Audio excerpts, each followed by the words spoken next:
매일 아침, 저는 통증도 없이, 약도 없이, 평온한 마음으로 하루를 시작합니다. 저는 올해 94이지만 아직도 혼자 살고 있으며 직접 요리를 하고 현관을 쓸고 정원도 가꿉니다. 많은 분들이 종종 제게 이렇게 물으시곤 합니다. 비결이 무엇인가요? 하지만 제 대답은 아주 단순합니다. 특별한 비법이나 마법 같은 건 없었습니다. 그저 수십 년 전부터 꾸준히 지켜온 5가지 아침 습관이 있을 뿐입니다. 지금 이 글을 읽고 계신 분들 중에는 아침마다 몸이 뻣뻣하고 피곤하며 머리가 막지 않아 힘드신 분들도 계실 겁니다. 의사 선생님은 그것이 단지 노화라고 말씀하셨을 수도 있습니다. 하지만 저는 여러분께 분명히 말씀드릴 수 있습니다. 그 말은 옳지 않습니다. 우리는 그렇게 힘들게 살 필요가 없습니다. 오늘 저는 제가 매일 아침 하는 5가지 습관을 여러분께 나누고자 합니다. 이 습관들은 약도 필요 없고 복잡한 절차도 전혀 없습니다. 살아가는데 그치지 않고 활기차게 살아갈 수 있도록 저를 도와준 소중한 실천들입니다. 이 습관들은 나이와 상관없이 어떤 여성분이라도 내일부터 바로 시작하실 수 있습니다. 이 중 하나의 습관은 제 친구가 균형감을 회복하고 보행보조기 없이도 걷게 만드는 데 도움을 주었고, 또 다른 하나는 제 수면의 질을 완전히 바꿔놓았습니다. 그리고 세 번째는 제 정신을 수십 년 만에 가장 맑고 또렷하게 만들어 주었습니다. 오늘 단 몇 분만 시간을 내어주신다면 저는 그에 대한 보답으로 더 소중한 것을 드리고 싶습니다. 희망과 힘, 그리고 실제로 실천할 수 있는 계획을 말이지요. 첫째, 단 하나의 물 한 잔이 모든 것을 바꾸었습니다. 제가 그 사실을 깨달은 것은 75세 되던 해였습니다. 그해 저는 어지럼증을 자주 느끼기 시작했고 손가락이 붓고 일어나기도 전에 무릎이 아팠습니다. 의사께서는 그 나이쯤 되면 당연한 일입니다 라고 하셨지만 저는 왠지 그것이 전부는 아니라는 생각이 들었습니다. 그래서 자료를 읽고 질문을 던지고 깊이 파고들었습니다. 그리고 충격적인 사실을 알게 되었습니다. 우리는 하룻밤 사이에 숨을 쉬고 피부를 통해 수분을 약 1리터, 즉 물 4컵 정도를 배출합니다. 그런데도 아침에 일어나면 우리는 습관처럼 커피부터 마십니다. 65세 이상에게 가벼운 탈수 상태만으로도 뇌 기능이 25% 이상 저하된다고 합니다. 또 염증을 유발해 관절 통증을 악화시키고 뇌의 노화 속도를 빠르게 만들 수 있다고 하니 더 이상은 방치할 수 없었습니다. 그래서 저는 아주 간단한 습관을 만들었습니다. 이후로 거의 20년 동안 단 하루도 거르지 않았습니다. 매일 밤 잠자리에 들기 전 미지근한 물 470ml, 약 16온스를 컵에 따르고 미네랄이 풍부한 천연 소금을 아주 소량 넣습니다. 보통 약 1.5그 정도, 즉 티스푼의 1/5 정도 분량이면 충분합니다. 정제된 소금이나 가양 파우더가 아닌 자연 그대로의 바다 소금입니다. 노년기에 소금을 먹지 말라는 조언과는 달리 그것은 단지 치료약을 파는 사람들의 술수일 뿐이다. 노인의 몸에는 하루에 약 2개 소금이 필요하다. 따라서 아침에 1.5를 섭취하고 점심과 저녁 식사에서 나머지를 섭취하면 필요한 양을 충분히 충족할 수 있다. 이 작은 습관, 30초도 걸리지 않는 그 한 걸음이 저의 하루 전체를 바꿔놓았습니다. 며칠 만에 무릎이 훨씬 부드러워졌고 손부기도 줄었으며 아침 8시 이전에도 생각이 또렷해졌습니다.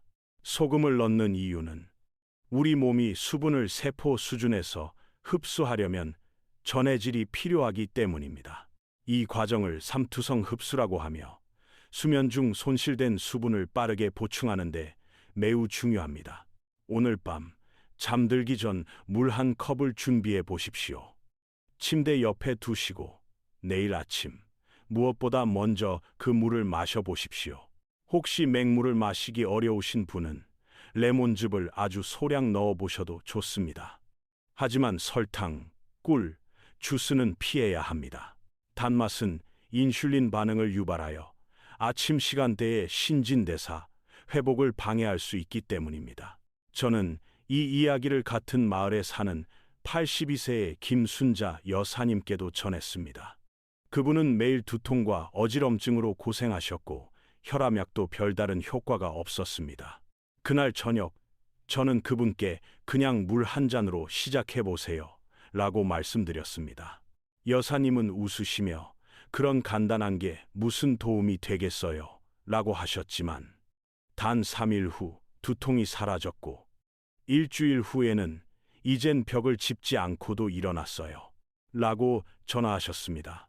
여러분은 더 나은 아침을 누릴 자격이 있습니다. 활력과 맑은 정신을 가질 자격이 있습니다. 그리고 그 시작은 단 한 잔의 물과 소금 한 꼬집으로 충분합니다. 둘째, 우아하게 움직이세요. 스트레칭이 몸을 깨우는 가장 좋은 방법이라고 믿었습니다. 1990년대에 만든 요가 비디오 테이프를 틀어놓고 발끝을 만지고 허리를 비틀고 목을 돌리곤 했습니다. 하지만 매번 끝나고 나면 몸이 더 뻐근해졌고 86세가 되던 해에는 허리 아래쪽에 찌릿한 통증까지 느끼기 시작했습니다. 어느 날 아침엔 양말을 신으려고 균형을 잃고 넘어질 뻔했고 그 일이 저를 깊이 놀라게 했습니다. 40대에 하던 스트레칭은 이제 도움이 되지 않아요. 오히려 해로울 수 있습니다. 왜일까요? 나이가 들수록 관절의 수분이 줄고 인대와 근막은 덜 유연해지며 척추는 특정한 비틀림과 압력에 더 민감해집니다. 젊었을 때는 괜찮았던 동작들이 지금은 미세한 손상과 염증, 불안정을 유발할 수 있다는 것입니다. 그렇다고 해서 움직임이 필요 없는 것은 아닙니다. 오히려 나이가 들수록 더 필요합니다. 다만 이제는 더 지혜롭게, 더 부드럽게 우리의 생물학적 변화에 맞춘 방식으로 움직여야 한다는 것이지요. 지금 저는 아침마다 인사이드, 아웃 모빌리티 루틴이라는 7분짜리 동작을 실천하고 있습니다. 덕분에 지금도 정원 가꾸기, 무릎 꿇고 기도하기, 세탁물 들고 계단 오르내리기까지 무리 없이 해내고 있습니다. 어떻게 하는지 간단히 안내해 드리겠습니다.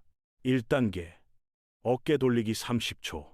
튼튼한 의자에 바르게 앉아 팔을 몸 옆에 자연스럽게 두고 천천히 앞으로 15초, 뒤로 15초 어깨를 작게 원을 그리듯 돌립니다. 이는 상체 순환을 촉진하고 뻣뻣한 어깨 관절을 부드럽게 풀어줍니다. 2단계, 앉아서 다리 들어 올리기 1분. 같은 자세로 한쪽 무릎을 천천히 들어 올렸다가 내리고 반대쪽도 반복합니다. 이는 복부 근육을 활성화하고 엉덩이와 다리 쪽으로 혈류를 유도합니다. 3단계, 문틀 가슴 열기 30초. 문틀 앞에 서서 양손을 어깨 높이로 문틀 양쪽에 놓고 가슴이 쭉 펴지도록 천천히 몸을 앞으로 기울입니다. 30초간 유지합니다. 오랜 시간 동안 구부정한 자세로 인해 좁아진 가슴을 열어주고 호흡이 깊어집니다. 4단계, 지지된 스쿼트. 튼튼한 의자 등받이나 싱크대 앞에 서서 살짝 붙잡고 무릎을 아주 조금만 구부렸다가 다시 서는 동작을 반복합니다. 너무 깊이 하지 않아도 좋습니다. 허벅지와 엉덩이 근육을 강화하는 이 동작은 독립적인 움직임을 유지하는데 가장 중요한 힘을 길러줍니다. 5단계, 발목 돌리기 1분씩 양쪽. 다시 앉아 한쪽 발을 들어 올리고 발목을 시계 방향으로 30초, 반대 방향으로 30초 돌립니다. 반대쪽 발도 같은 방식으로 진행합니다. 작고 섬세한 이 움직임은 균형 감각과 혈액순환을 돕고 낙상의 위험을 줄여줍니다. 이 5단계를 모두 해도 단 7분. 바닥에 내려갈 필요도 없고 매트도 필요 없으며 통증도 없습니다. 하지만 그 결과는 분명합니다. 이제 저는 아침에 관절이 쑤시지 않고 장을 볼 때도 손줄을 안을 때도 자신 있게 움직일 수 있습니다. 무엇보다 중요한 것은 제 몸에 대한 신뢰와 자부심을 다시 느끼게 되었다는 것입니다. 87세인 제 지인 이명자 여사님은 한때 아침마다 보행 보조기에 의지하셨습니다. 그게 이제 자신의 일상이라고 받아들이셨지만 이 루틴을 2주 정도 따라 하신 후 집 안에서는 더 이상 보조기가 필요 없게 되었습니다. 이제야 내 몸이 깨어난 것 같아요 라고 하신 말씀이 참 인상 깊었습니다. 이 시간을 자신을 위한 움직임, 존중의 아침 의식으로 만들어 보세요. 왜냐하면 움직임은 허영이 아니라 존엄입니다. 셋째, 몸에 힘을 채우세요. 수년 동안 저의 아침 식사는 가볍고 달콤하고 빠르게 먹을 수 있는 것이었습니다. 저 역시 나이가 들수록 아침은 가볍게 먹는 것이 좋다고 믿었습니다. 하지만 그것은 잘못된 믿음이었고, 저는 그 대가로 근육량 감소, 지속적인 피로감, 설명할 수 없는 무기력함을 겪었습니다. 그리고 제가 그때 몰랐던 사실, 지금은 꼭 여러분과 나누고 싶습니다. 이 진실이 제 삶을 바꿔놓았기 때문입니다. 60세가 넘으면 우리의 몸은 변하기 시작합니다. 근육은 예전보다 성장에 더 저항을 가지게 됩니다. 예전과 같은 양의 단백질을 섭취해도 근육을 유지하거나 새로 만드는 것이 더 어려워지는데, 이를 단백동화 저항, 아나볼릭 레지스턴스 이라고 부릅니다. 그러므로 우리는 단백질을 더 많이 그리고 더 적절한 시간에 섭취해야 합니다. 그중 가장 강력한 타이밍은 바로 아침입니다. 기상 후 첫 1시간 내에 25, 30개의 고품질 단백질을 섭취한 노년층은 소화기 힘이 강하고 균형 감각이 좋으며 근육 감소 속도도 현저히 느렸다고 합니다. 하루 전체 식단보다도 아침 단백질의 중요성이 컸던 것이죠. 이 사실을 알고 나서 저는 아침 식사의 방식을 바꾸었습니다. 덕분에 지금도 힘이 유지되고 에너지가 생기며 많은 일을 혼자 감당할 수 있는 능력을 되찾게 되었습니다. 그럼 제가 아침마다 주로 먹는 식사를 소개해 드릴게요.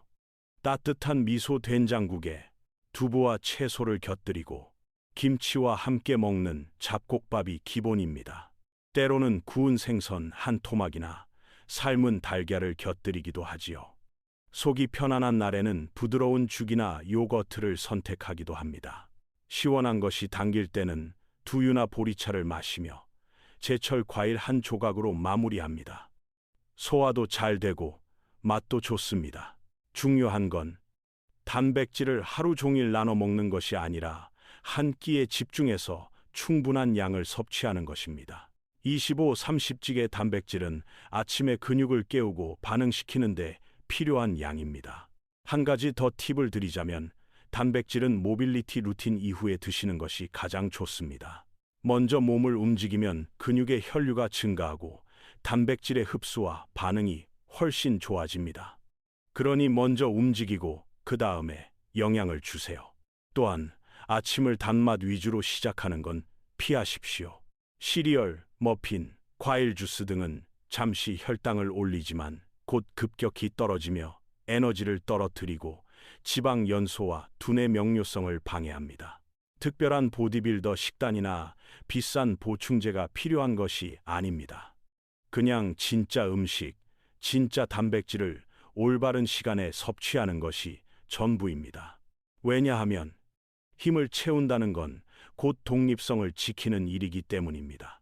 의자에서 혼자 일어나는 힘, 높은 선반에 손이 닿는 유연함, 손줄을 앉는 순간의 안정감, 당당하게 하루를 시작할 수 있는 기반, 그것이 바로 아침 식사가 줄 수 있는 선물입니다.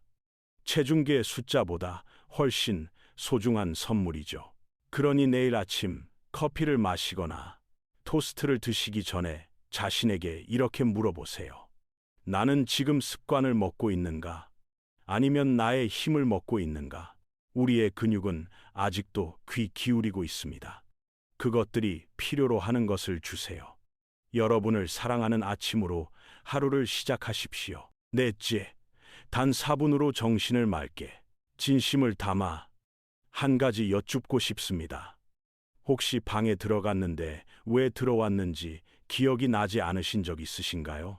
혹은 부엌에서 냉장고를 멍하니 바라보다가 방금 무엇을 하려 했는지 순간 까맣게 잊어버리신 적 있으신가요? 저 역시 그런 경험이 있었습니다. 그리고 처음 그런 일이 생겼을 때 솔직히 두려움이 몰려왔습니다. 나이가 들수록 우리는 마음속에 수많은 것들을 품고 살아갑니다. 가족의 이름, 중요한 날들, 해야 할 일들, 그리고 수많은 기억들.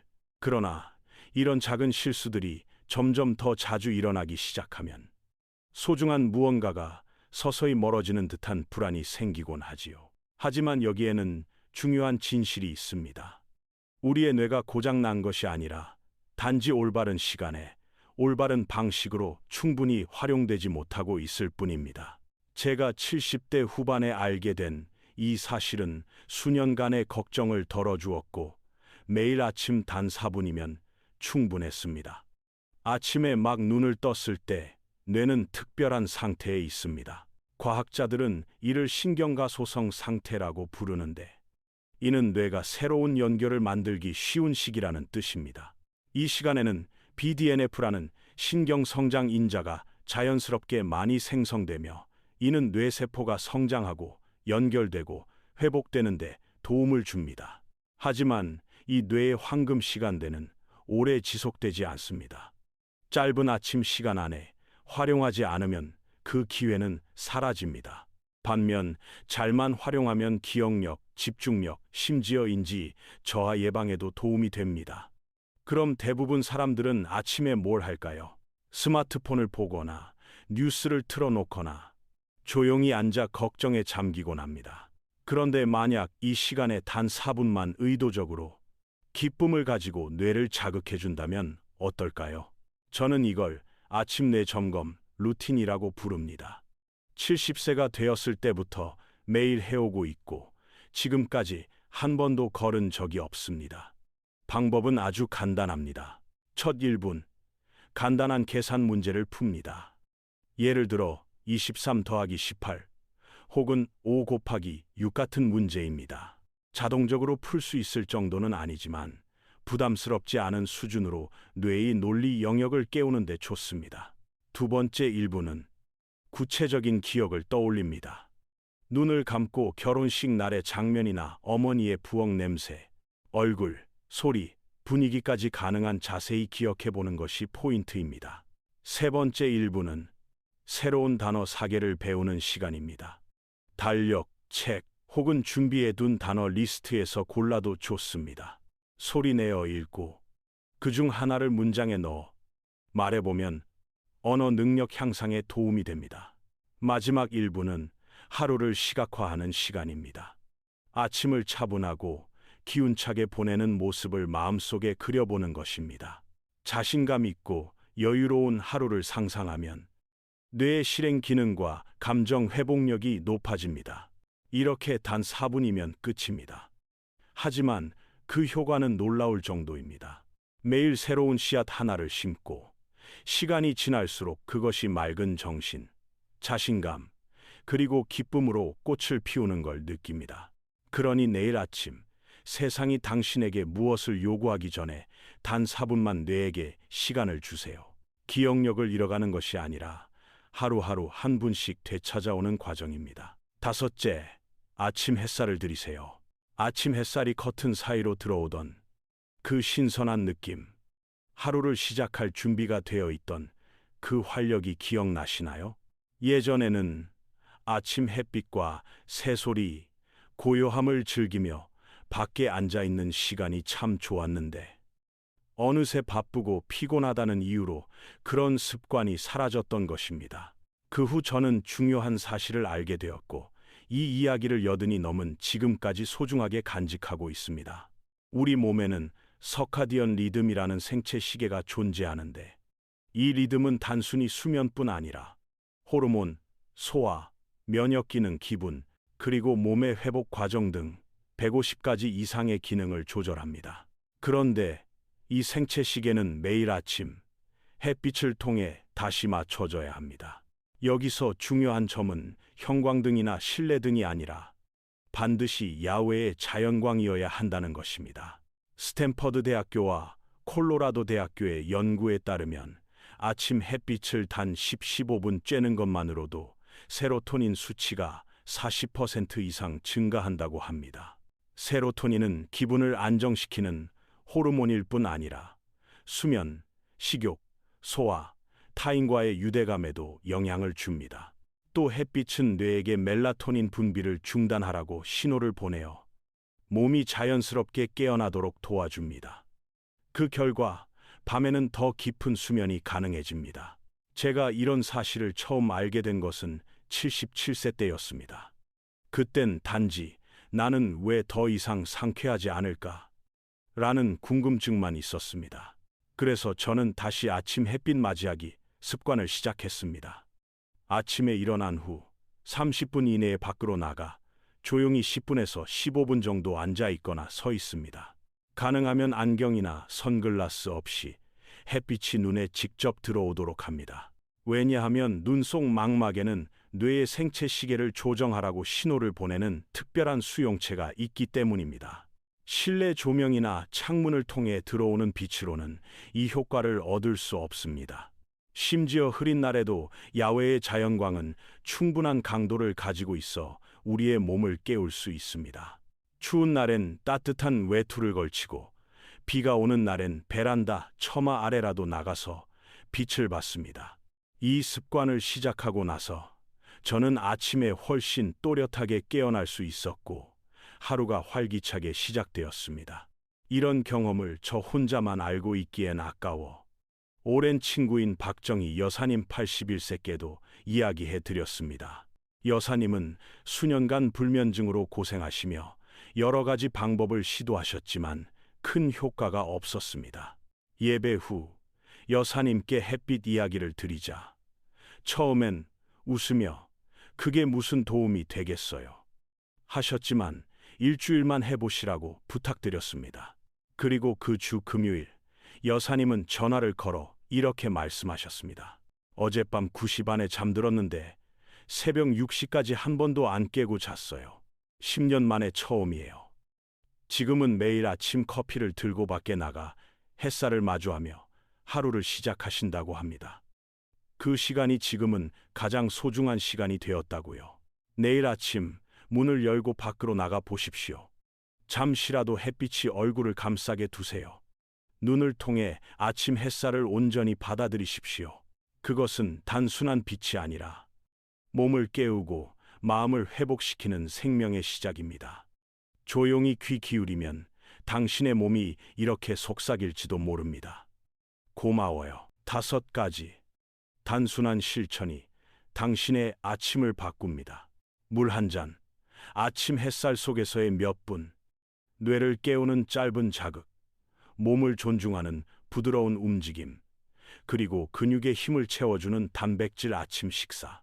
이 5가지는 복잡한 처방이나 유행이 아닙니다. 매일 아침 조용히 실천할 수 있는 작고 강력한 선택입니다. 저는 올해 94살입니다. 지금도 베란다를 쓸고 일기를 쓰며 증손주들과 크게 웃습니다. 그리고 확신합니다. 누구든지 다시 건강하고 당당한 삶을 느낄 수 있습니다. 모든 것을 바꿔야 하는 것이 아니라 아침이라는 작은 시작을 바꾸면 됩니다. 몸은 아직도 반응합니다. 마음은 여전히 성장하고 있습니다. 삶은 여전히 분명하게 살아갈 가치가 있습니다. 이 이야기가 당신에게 닿았다면 내일 아침 가장 먼저 어떤 습관을 시도해보고 싶은지 생각해보세요. 아주 작은 변화 하나가 삶 전체에 따뜻한 물결을 가져올 수 있습니다. 당신이 아는 자매, 친구, 이웃 중 누군가에게 이 메시지가 필요하다면 주저 말고 전해주세요. 우리는 나이를 불문하고 언제든 더 나은 방향으로 나아갈 수 있습니다. 더 좋아지기에 늦은 때란 없습니다. 다음 주에는 제가 어떻게 수면제 없이 자연스럽게 잠들 수 있게 되었는지 저녁 습관에 대해 나눌 예정입니다. 관심 있으시다면 구독 버튼을 눌러주세요. 부디 내일 아침이 평온하고 걸음은 단단하며 마음은 가볍고 따뜻하기를 바랍니다.